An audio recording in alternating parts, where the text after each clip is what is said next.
So hi, so welcome back to another wellbeing film with ATTFE. So I'm Ken and I'll be your instructor for the next 18 or so minutes. So let's get straight into it. So hopefully you've been practicing the other films and you're familiar with the waist turning exercises and some of the major principles in Tai Chi, but I will go through them very quickly in this one here. So you're standing with your feet about the same distance as your hips or your shoulders apart. Your feet are parallel to each other. So you have the same distance between the inside of the toes, heels, and importantly the knees as well. So make sure you're not locking your knees out.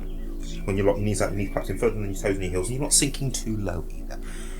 Your head feels as if it is suspended from above. Imagine you have a long ponytail on the top of the head. Imagine this is tied up to the ceiling. You're pushing your pelvic area forwards.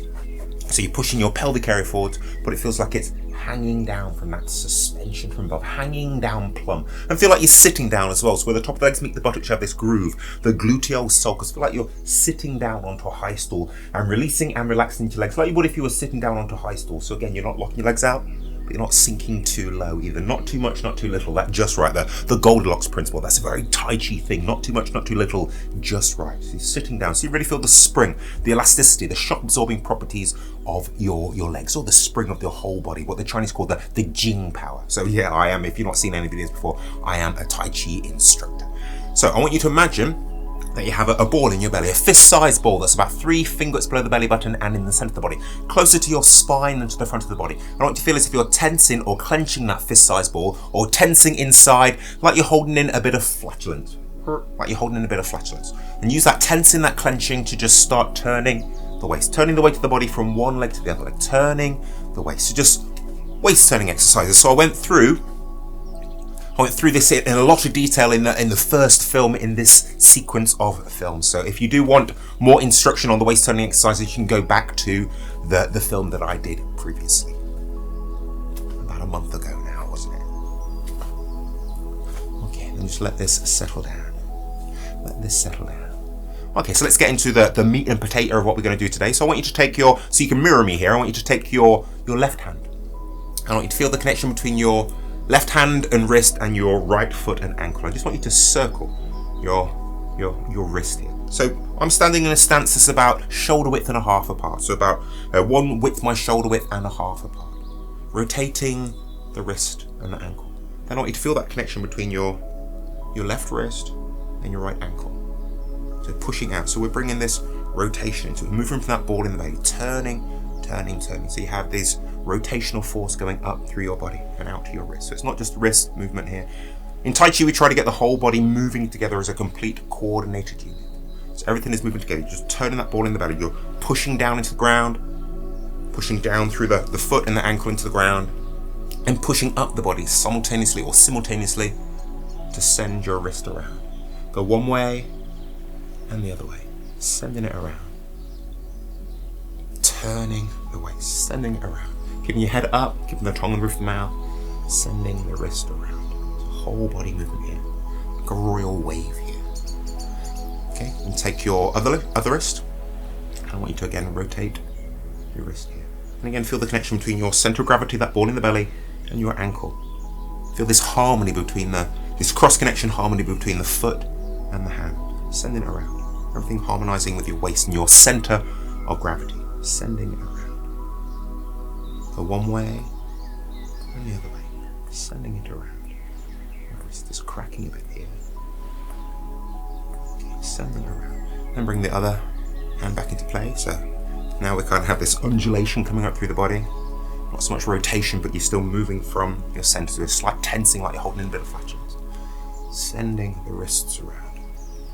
One way and the other way. Sending them around. Okay. Take your left forearm. Extend your arm here. You're not locking the arm out, but it's not really bent either. In Tai Chi, they say you always look for a curve in the straight. Keep your arm out here and just turn. Turning. And turning. So keeping the nose in line with the belly button. Turning. And again, as I'm doing this movement, as I turn onto the supporting leg, being given a crease at the top of the leg, is folding in, letting this happen. This is one of the areas where we do hold on to lots of tensions, and those tensions can prematurely bounce you out of the leg. So you're allowing yourself to move through this area here. Again, not too much tension, not too little tension either. We do need the firmness in the tissue there to give stability to the joint. So you don't want it to be flaccid, but you don't want it to be rigid either. Again, the Goldilocks zone, not too much, not too little. It's a very human thing, isn't it? Even our planet, they say our planet is in the Goldilocks zone between the void of space and our sun. Not too close that we burn, not too far away that we freeze. It's a very human thing, that. Not too much, not too little, just right. It's a very Tai Chi thing as well. You can bring the breath into this, so breathing in and breathing out. As your hand passes at face height, the palm faces up. As it passes at groin height, the palm faces down. Keep your nose in line with your belly button. Keep your jaw level, parallel to the floor, but I want you to follow your hand with your eyes. Breathing in, really feel as if you're breathing into that ball in the belly, that area about 3 feet below the belly button and in the centre of the body. Imagine there's a ball there about the size of a golf ball. As you breathe into it, feel it grow to about the size of your fist. Feet stay flat on the floor, go one way and the other way. One way and the other way. This is often called scattering the petals. You can imagine you're skimming petals out, or like you're scattering seeds in the spring. So not just dropping them on the floor, you're skimming them out, spreading them out. A whole body movement here. And feel the connection between your left forearm here and the lower part of your right limb. Turning, turning, turning. So these cross connection, harmony in the body. Okay, do the other arm. So extend your arm again, not locking it out, but not bent. Try and find the curve in the straight and turn. So again, you can mirror me here. So you're raising your left arm, your right arm. As you turn to your left, the hand is up high. As you turn to your right, your hand is low. The hand passes at face height, the palm is facing up. As it passes at groin height, the palm is facing down. Keeping your nose in line with the belly button, your jaw parallel to the floor, following your hand with your eyes. If you don't know what to do with the other arm here, you can rest it into the small of the back. It's a good way of checking that you've not got excessive curvature in the lower back. We want to minimize the lordosis in the lower back. One of the symptoms of modern living is that this curve in the lower back can become exaggerated. And in the process of becoming exaggerated, too curvy, it loses a fair part of its shock-absorbing potential. Breathing in and breathing out. Go one way and go the other way. And again, as we turn onto the supporting leg, the groove at the top of the leg is folding in. So you feel this compression here. Like pulling a catapult, like pulling an arrow into a bow. The hip goes backwards and it goes forwards, and then you release that. With the turning of the waist, push out to the ground, push the hand around, breathing in and breathing out. To change direction here, we do both ways here, both ways here. Scattering the petals, scattering the petals, like skimming seeds out in the spring. Then bring the other arm back into play, turning here. Breathing in to one side, breathing out to the other side. You still feel there's 3 points of contact with each foot on the floor. Feel the weight of the body shifting around on the soles of the feet. This triggers lots of stabilizing events up through the body. The skeletal system, the myofascial web, the muscles. This opening and closing of all the joints, this rotation up through the body. And sending that you're channeling that rotation out to your fingertips. And you're keeping your nose in line with the belly button, jaw parallel to the floor. You're following both hands with your eyes. So it will dictate how your range of movement and where you place your hands as well, so you're not going too wide a movement with the arms. Not too little, not too much again, just right. One way and the other way. One way and the other way. Breathing in and breathing out.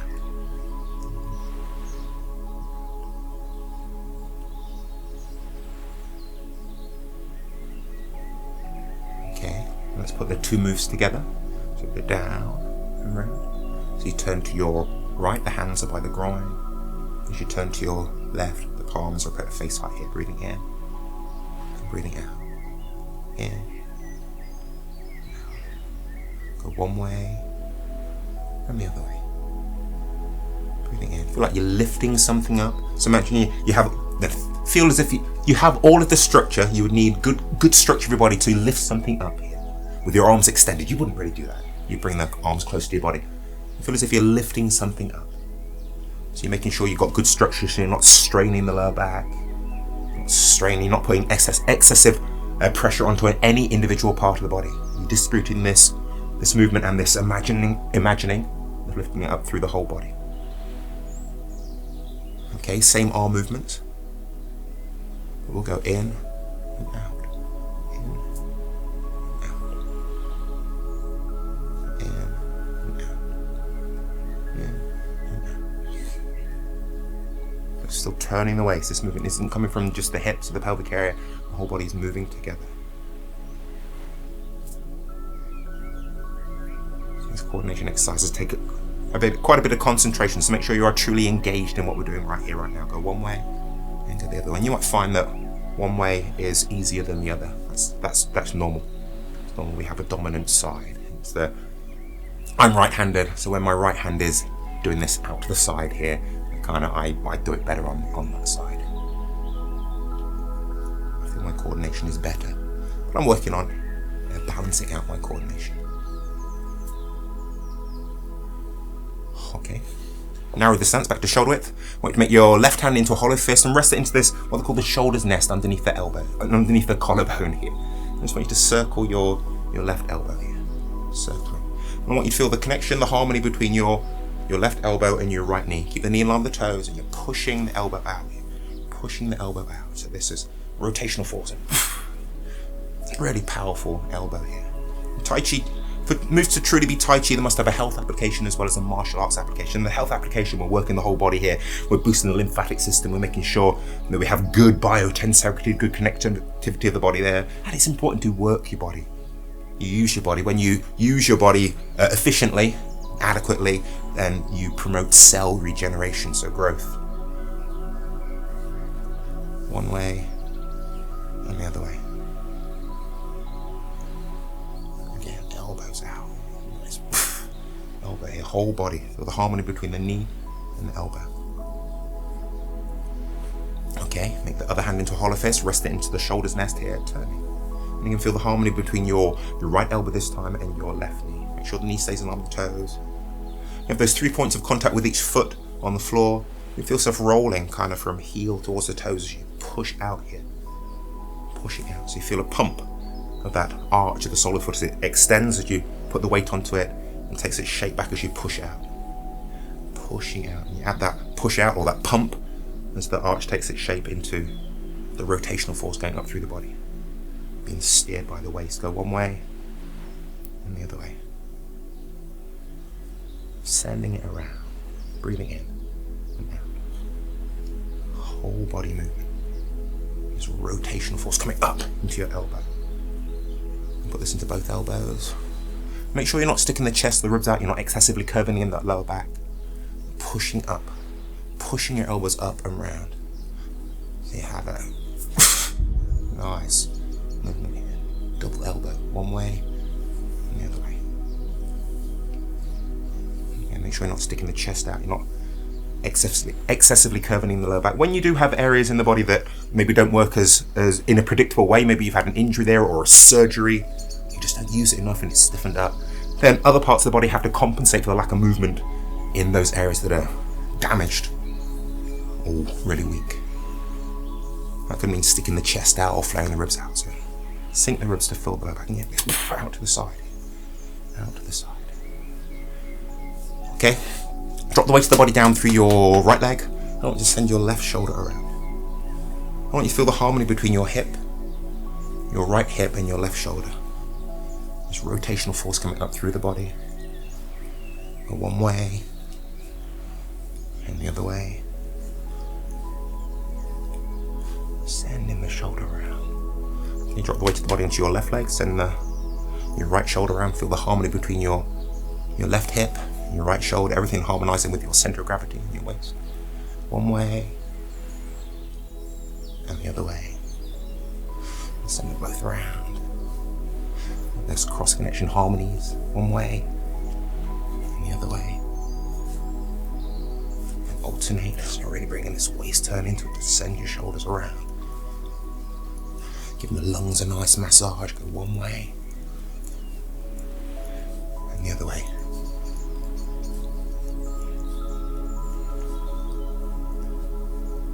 Okay, let's put all those close together now. So take your left hand, feel the harmonies, cross connection from the leg on the opposite side of the body. And we come down, wrist, forearm, elbow, shoulder, and through. Dropping in, and going through. In and round. So distributing this movement through the whole body. Round. Yeah, it's often called the green dragon serves tea, so the whole body is like a dragon, the Chinese dragon with a snake-like body. Dropping it round, so like you've got like a teacup in your hand here, and you don't just spill any of the precious tea out of the cup. You can do it with a cup or a tea light, a lit tea light. Make sure you're not spilling water or tea or hot wax onto you. One way and the other way.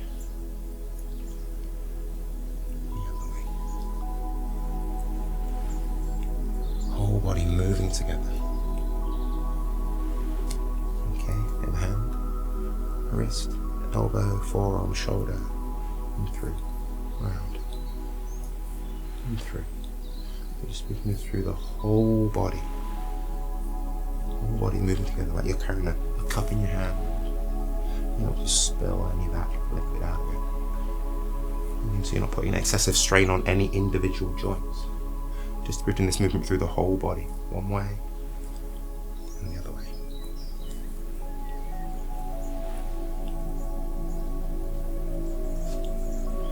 Put this into both arms. Again, distributing movement through the whole body. Not putting excessive strain on any individual part of the body. So the whole body's moving together like a dragon swimming through the clouds. Make sure you're not sticking the chest or the ribs out. One way and the other way.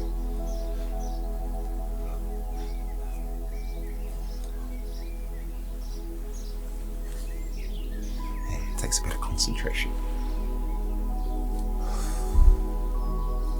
Okay, rub your hands. Rub your hands. Work to the arms and the shoulders up here. Here, give the shoulders a good rub. Rubbing the shoulders. Rub the shoulders. A good rub, nice massage, or like you're rubbing in a magic cream or liniment. Shoulders, shoulders, shoulders. Give the belly a good rub. Move your feet. We've been stood for quite a while, so move your feet, shake your feet out. One way, the other way. Give the lower back a nice massage. Lower back a nice massage. With the inguinal crease, if you don't feel too self-conscious, rubbing in the inguinal crease is a quite important massage. Lower back the buttocks. Down, rubbing the knees, rubbing warm, loving, positive energy to your knees, your shins and calves and ankles. But anywhere you have any existing aches or pains or anything, areas that are sore from doing that, a nice sore, not a damaging sore. And yeah, we can finish there. So I will say, give it a go, come back and watch the film again, and I will see you in the next film. So I will say goodbye for now. Bye for now.